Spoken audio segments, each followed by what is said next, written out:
Xanəndə Kəmalə Nəsibova öz aramızda verilişində səsləndirdiyi fikirlərlə geniş müzakirələrə səbəb olub. O, ailə modeli və qadının cəmiyyətdəki rolu ilə bağlı sərt mövqeyini açıq şəkildə ifadə edib.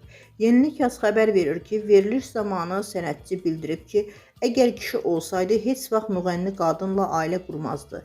Onun sözlərinə görə ailədə qadının əsas rolu evə, uşaqlara və ailə dəyərlərinə bağlı olmalıdır. Mən özüm kişi olsaydım, heç vaxt müğənni qadın almazdım. Mən istəyərdim ki, xanımım evdə otursun, uşaqlara baxsın, yeməyini bişirsin, uşağının tərbiyəsi ilə məşğul olsun. Yox, gecə saat 3-də durub evə gəlsin. Bu iş deyil.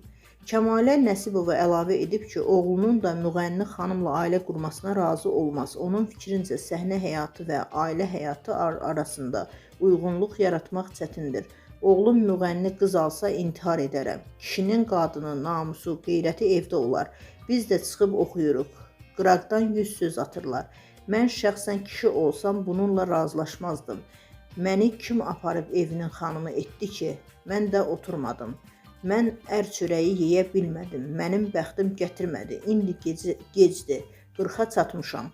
Sənətçi çıxışında həm də öz həyat təcrübəsinə toxunaraq ailə qurmaq və ev xanımı olmaq arzusunun reallaşmadığını, sənət yolunu seçdiyini və bunun da müəyyən çətinliklər yaratdığını etiraf edib. O, səhnə həyatının qadın üçün ağır və bəzən qınaqla müşayiət olunan bir yol olduğunu vurğulayıb.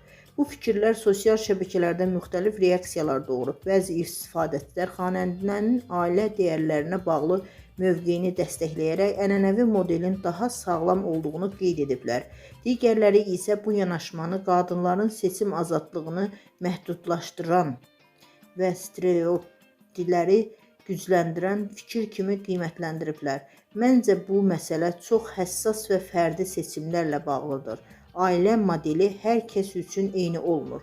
Kimisi ənənəvi bölgünü üstün tutur, kimisi isə həm qadın, həm də kişinin karyera və ailə həyatını paralel şəkildə davam etdirməsini normal sayır.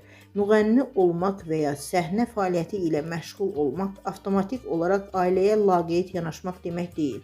Eyni zamanda gecə